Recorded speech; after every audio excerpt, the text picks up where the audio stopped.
नमस्कार. आत्ताच्या क्षणाची महत्त्वाची बातमी आहे. महाराष्ट्र राज्याचे कृषी मंत्री यांनी कर्जमाफीवर जी घोषणा केलेली आहे. आता काय झालेलं आहे की कोणाकोणाचं यादीमधील नाव आलेलं असेल त्याच्यामध्ये कोणाची रक्कम ही त्यांनी घेतलेल्या कर्जापेक्षा कमी आहे आणि त्यामुळे त्याच्यावरती महाराष्ट्राचे मंत्री जे आहेत आपले कृषी मंत्री त्यांनी स्पष्टीकरण दिलेलं आहे.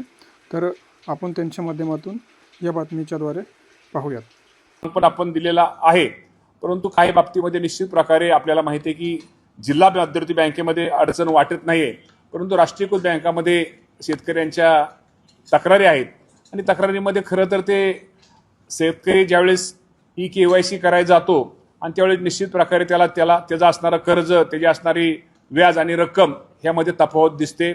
परंतु मी आपल्या माध्यमातून माझ्या शेतकरी बांधवांना सांगू इच्छितो की आपल्याला माहिती आहे की सरकारने जो आपल्याला हेअरकट म्हणजे आपल्याला माहिती आहे की जो आपल्या राष्ट्रीयकृत बँका आणि राज्य शासन यांच्यामध्ये जे चर्चा आणि समझोता त्यांची जी मीटिंग झाली आणि त्या मीटिंगमध्ये ठरल्याप्रमाणे जरी एखाद्या शेतकऱ्याची रक्कम आज जरी त्याला रक्कम शासनाची जी कर्जमाफी रक्कम कमी दिसत असली तर मी आपल्या माध्यमातून शेतकरी बांधवांना एकच सांगतो, ज्या शेतकऱ्याची थकबाकी ही 2 लाखाच्या आत आहे त्या सर्व शेतकऱ्यांची कर्जमाफी ही केली जाणार आहे.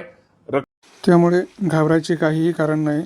सविस्तर माहिती राज्याचे कृषी मंत्री मामा यांनी दिलेली आहे.